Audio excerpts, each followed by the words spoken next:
Magpies hold a unique place in human culture, often seen as symbols of both good and bad luck. The famous "one for sorrow, two for joy" rhyme is a perfect example of this duality. These birds have been viewed with suspicion for centuries, with old beliefs suggesting they are the devil's bird or that they refuse to enter Noah's Ark. This superstition is in stark contrast to their positive image in many East Asian cultures, where they symbolize happiness and good fortune. This conflicting reputation is fueled by the magpie's natural behavior.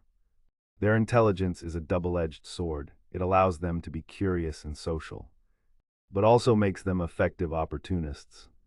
While the stereotype of a magpie being obsessed with shiny objects has been largely disproven by modern research, they're actually more afraid of new, shiny things. They are known to be opportunistic feeders and resourceful nest builders, which can lead to interactions with humans that are either endearing or frustrating.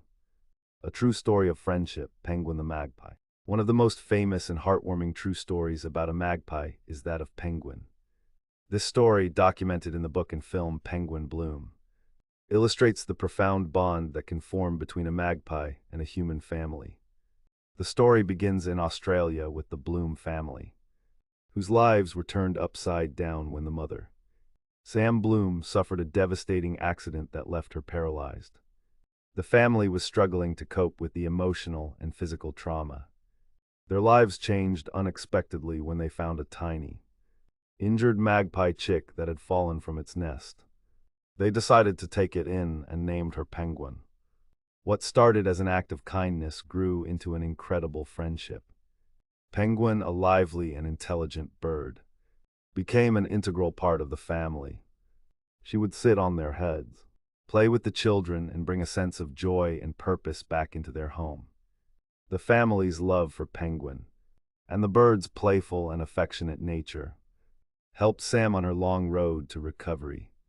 The bird's resilience and her ability to bring laughter into their lives became a powerful symbol of hope. This story beautifully showcases how the intelligent, social nature of magpies can lead to deep and meaningful connections with humans, challenging the old superstitions about them being birds of sorrow. Another story, the magpie's funeral. The intelligence and social nature of magpies extend to how they interact with each other. One of the most fascinating documented behaviors is what has been described as a funeral ritual. One observer, Mark B. Koff, a professor of ecology and evolutionary biology, wrote about witnessing this event. He saw a magpie approach a dead magpie on the ground. The living bird gently pecked at the deceased bird, nudging it as if to check for signs of life. After a few moments, the magpie let out a loud call, and soon other magpies arrived. The group of magpies then gathered around the body, some pecking at it while others simply stood by in silence. One of the magpies even flew away and returned with a piece of grass, which it placed beside the dead bird. After several minutes, the group of magpies dispersed, leaving the deceased bird alone.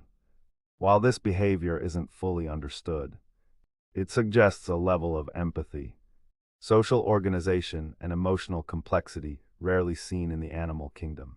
It's a powerful and moving observation that highlights the rich inner world of these birds, far beyond their reputation as simple scavengers or thieves. The intelligence in action, the mirror test. On a more scientific note, the magpie's intelligence is not just anecdotal. It's been proven through rigorous testing. Magpies are one of the very few non-mammalian species to pass the mirror test, a benchmark for self-awareness.